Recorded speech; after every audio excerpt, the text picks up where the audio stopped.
Good day everyone. Today I will discuss about information management fundamentals and the entity relationship model, also known as AER model. Information management fundamentals. When we say information management, it is the process of collecting, storing, organizing, and using information so that it becomes useful for an organization. Data versus information. Data are the raw facts such as numbers, names, and text that have no clear meaning yet. Information is processed data that already has meaning and context. Example, a list of a student grades in consider data. But if we use it to find out who has the highest grade, that become information because it now has meaning. Importance of IM. Importance of IM is very important because it helps in faster and better decision making. It gives the right information to the right people in the right time. It improves the efficiency of operation in an organizing. Key component. There are the three main of component of information management. Number one, people. They access and manage the information. Number two, technology. Their hardware and software used to store, process, and share information. Number three, process. The steps of rules that ensure information is used properly. Goals of IM. The main goals are accuracy,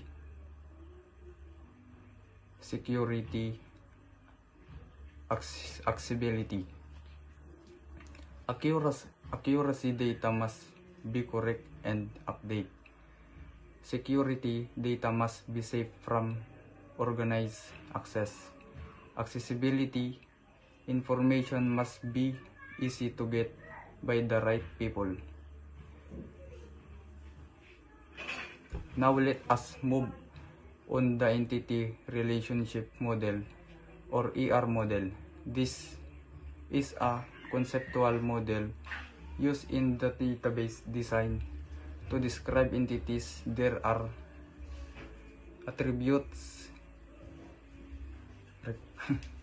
attributes and relationship between them. Component of ER model. Entity,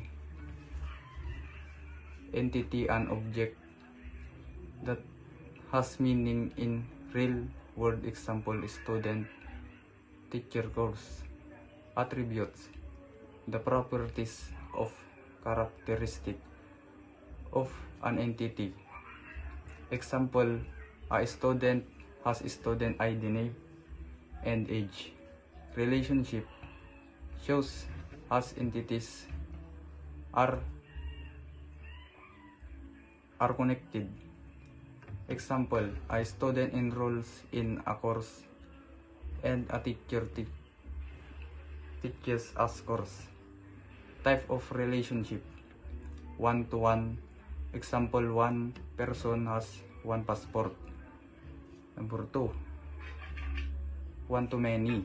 Example, one teacher can teach many course. Number three, many-to-many. Example, many students can enroll in many courses. Importance of ER model. It helps in planning and designing a database before creating tables. It makes it easier to understand how data interacts. It provides a clear visualization using an ER diagram, which serves as the blueprint of the database. Yun lang po.